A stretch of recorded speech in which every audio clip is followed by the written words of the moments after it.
Hello and welcome to Lavnish Sir की class. This is Directorate of Education GNCT of Delhi's worksheet number 27, and it is only for class 6 students. It has taken from the subject science, and we will learn and understand the topic getting to know plants and in this worksheet. And in this topic we will also learn about stem, the important part of a plant. तो हम इस worksheet में stem के बारे में पढ़ेंगे. Stem जो है एक बहुत ही important पार्ट होता है किसी भी प्लांट का. जस्ट लाइक स्पाइनल कॉर्ड, जैसे हमारी बॉडी में स्पाइनल कॉर्ड होती है ना, और उससे हम बिल्कुल सीधे खड़े रहते हैं, ऐसे ही एक प्लांट की स्पाइनल कॉर्ड कौन होता है? स्टेम होता है. उसी के कारण वो अपराइट होके वो सीधा खड़ा रहता है. तो now let's start and understand with me. Stem. Stem is the part of the plant which usually grows above the ground. जैसे जो रूट्स होती हैं वो बिलो द ग्राउंड होती हैं, ऐसे ही जो स्टेम वाला पार्ट है वो हमेशा अबव द ग्राउंड होता है. It is generally green in colour. ये सामान्यतः हरे रंग का होता है. In most of the plants it grows vertically upward and bears branches, leaves, flowers and buds. और बहुत सारे मतलब ज़्यादातर प्लांट्स में ये हमेशा इट ग्रोज वर्टिकली अपवर्ड, यानी बिल्कुल सीधा आ जाता है ऊपर की ओर, और इसी के अंदर से ब्रांचेस, लीव्स, फ्लावर्स और बर्ड्स भी निकलते हैं. The points on the stem where leaves are born are known as nodes. देखिए जहाँ पार्ट जो स्टेम का वो पॉइंट जहाँ से लीव स्टार्ट हो रही होती हैं, लीव निकल रही होती हैं, उनको हम नोड्स के नाम से जानते हैं. The portion of the stem between the nodes are called internodes. तो जो नोड्स और स्टेम के बीच का पार्ट होता है उसको हम इंटरनोड्स कहते हैं. Look at the plant shown in the picture given below and note it's part. तो जो नीचे आपको एक पिक्चर दे रखी है प्लांट की, आपने उसको ध्यान से देखना है और उसके पार्ट्स को नोट करना है. If you have a potted plant at your home then try to identify its stem. तो अगर आपके घर में भी कोई गमले में कोई पौधा लगा है ना, तो आप उसमें स्टेम को आइडेंटिफाई कर सकते हैं, उसके डिफरेंट पार्ट्स को भी आप देख सकते हैं. तो यहाँ पर एक जो फिगर बनी हुई है, ये देखिए यहाँ पर, इसमें ये स्टेम है, ये होता है स्टेम. और स्टेम में से ही बहुत सारे जो डिफरेंट पार्ट्स हैं वो भी निकल रहे होते हैं. जैसे कि यहाँ पर देखिए स्टेम के अंदर से लीफ निकल रही है, और this part is internodes. Okay, so now we'll understand the functions of stem.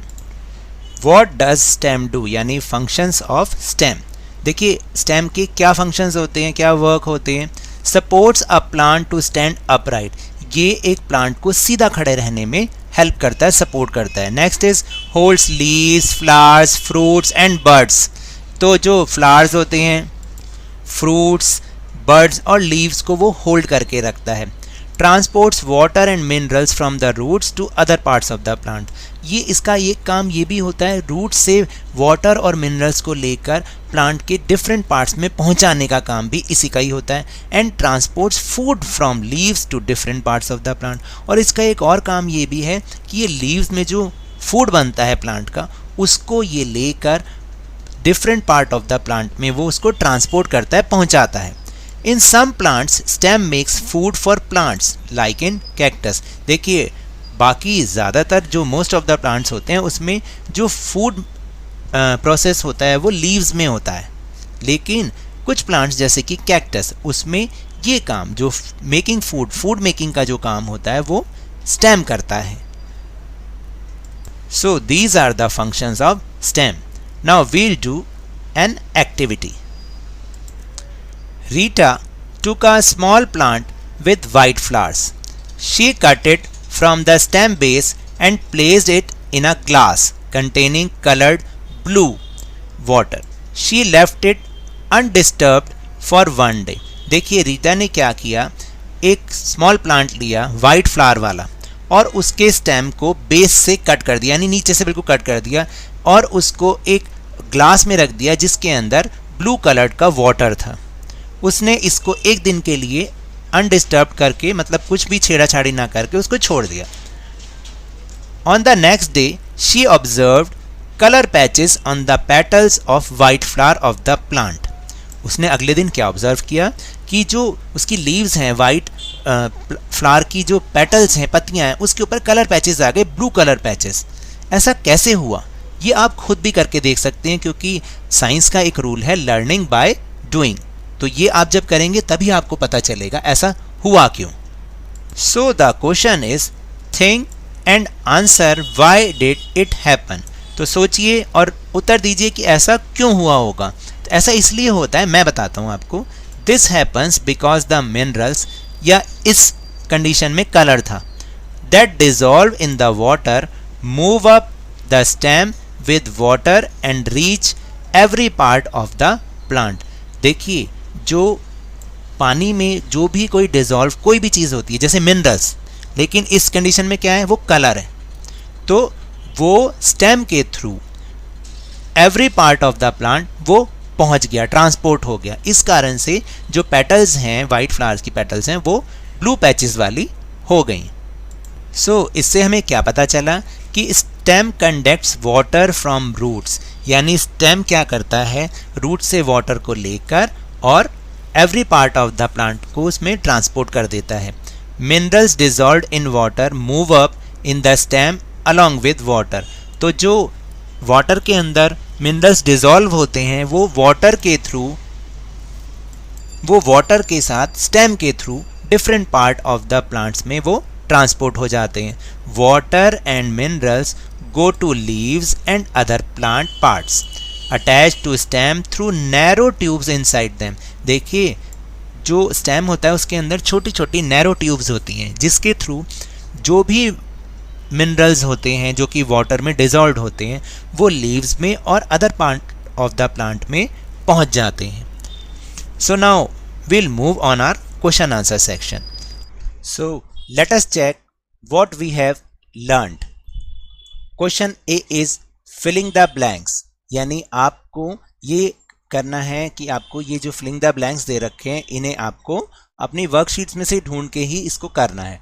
जैसे फर्स्ट है the points on the stem where leaves are born are known as, यानी वो पॉइंट जहाँ स्टेम का वो पॉइंट जहाँ से लीव्स जो है निकलती हैं उसको हम क्या कहते हैं, उसको हम कहते हैं नोड्स। क्या कहते हैं, nodes, NODES, nodes. Stem conducts water and minerals dissolved in water. तो स्टेम क्या करता है, वाटर एंड मिनरल्स को जो वाटर के अंदर डिजॉल्व होते हैं वो उनको other part of the plant में पहुंचाता है। फिर B part is appearance of color patches on petals of white flowers was due to conduction of colored water from glass by tubes present in stem. क्या ये सही है? नहीं, बिल्कुल। अभी हमने ये इसके बारे में डिस्कशन भी किया है कि जो स्टेम के अंदर छोटी छोटी ट्यूब्स होती हैं, नैरो ट्यूब्स होती हैं, उनके थ्रू ये जो भी वाटर है, जो भी मिनरल है उसके अंदर डिजॉल्व हुआ वो हर पार्ट ऑफ द प्लांट वो चला जाता है। तो this is true, yes. And the C part is right to functions of stem. तो अभी हमने बहुत सारे इसके फंक्शंस पढ़े हैं। First is the stem conducts water from the roots and the second is the stem helps to keep the plants upright. So now that's all for this worksheet. अगर मेरे इस तरह समझाने से आपको थोड़ा सा भी समझ में आया हो तो इस चैनल को ज़्यादा से ज़्यादा सब्सक्राइब कीजिए, लाइक कीजिए और बहुत ज़्यादा शेयर भी कीजिए। और हाँ, मेरे साथ इसी तरह वर्कशीट को ईजिली समझते रहिए, लेकिन ध्यान और मन लगाकर पूरी मेहनत के साथ पढ़ते रहिए। And if you want to protect from coronavirus, keep maintaining physical distance of 6 feet or 2 yards, क्योंकि जब तक दवाई नहीं तब तक कोई ढिलाई नहीं। Thank you very much.